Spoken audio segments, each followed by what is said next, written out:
I texted him the link to the show, and he said thank you. So he's tuned in if you want to say hey to him. Kenny Wallace. Kenny Walrus.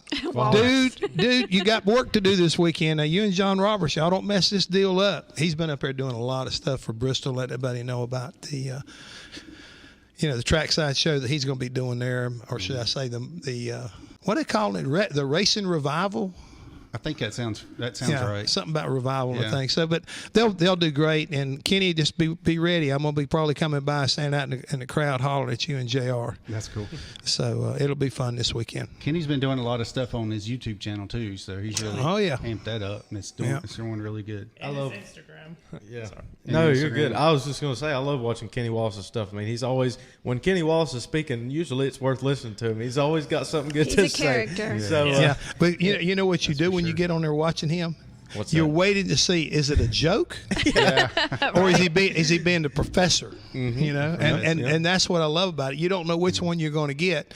And the thing is, every time he does talk, what I love about it, he's speaking from the heart. Yeah. And can he take this the right way if you're listening?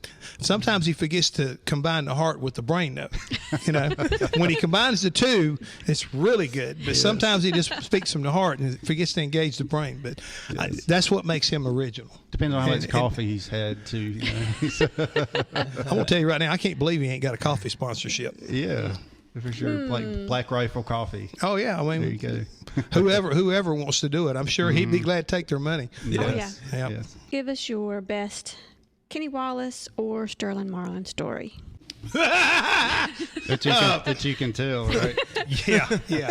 I don't know. When it comes to Kenny, we had some fun times, but there's a couple of things I might not need to be saying. Yeah. I tell you what's so cool about what Herman's all about. We used to race go-karts over behind his house back down in Charlotte, back when he lived there, just outside of Concord or Harrisburg.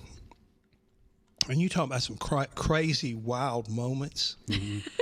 I mean, you would think that we were running Eldora, running those go-karts. And people were flying out of that racetrack sometimes. And, it was every man for himself in a situation like that. We weren't trying to hurt nobody, but you know how a bunch of racers are, especially if they've got a few Budweisers in them. Yeah. But we used to always have a good time. He always brought what you hear out of Kenny today is the same things that we heard about out of him back then. But I don't know. He was always just one of those kind of guys that he was a lot of fun, and he was always trying to. I don't know. He always wanted the biggest thing. He always wanted to outdo his brothers. That was a big thing. I want to outrun Mike. I want to outrun Rusty. And outrunning Rusty was a pretty tall order. Yeah, sure. It was good. Yeah. Sterling Marlin. The thing is, we were talking about Stoney Ballard, and when I was helping Walter back then, we go places like Nashville. Well, the independent teams didn't have enough people a lot of times to change tires and do things. And here again, this is where Sterling or Coo Coo Marlin, his dad, and Sterling was working on the crew at that time. And because we didn't have enough people, we used to put crews together and come up with the best crew we could. And the deal was we used to pit on the quarter mile, which was inside the big track. And you come in going into turn one, you turn left and go around the quarter mile and come back off of turn 4 to get back on the racetrack. My point was, we used to pit Coo Coo's car, and the rule was, if we're pitting Coo Coo's car, if he's in front of Walter, he gets pitted first. And then once we get done with him, we get reloaded, and then Walter would come in the next time by, and we'd change tires or whatever, get his pit stop done. So a lot of times, I wouldn't change tires back then because Sterling and his boys were a little bit faster than our guys. And I used to gas the car. And I never will forget one time, the redhead system they had on Sterling's car didn't work real good.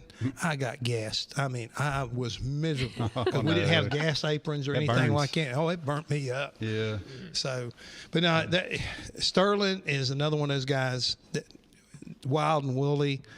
The wildest thing I remember as far as not so much with Sterling, but with Coo Coo and a guy named Elmo Langley. Remember Elmo Langley? Oh yeah, I remember Elmo. I remember being with him in Japan. Okay, we were down at during Speed Weeks back, and I can't remember what year. It was in the mid '70s, and we're at the I think the Hawaiian Inn had a little bar right there. But long story short, some guys came in, got to mouthing at Coo Coo and Elmo, and they were there with their wives and everything.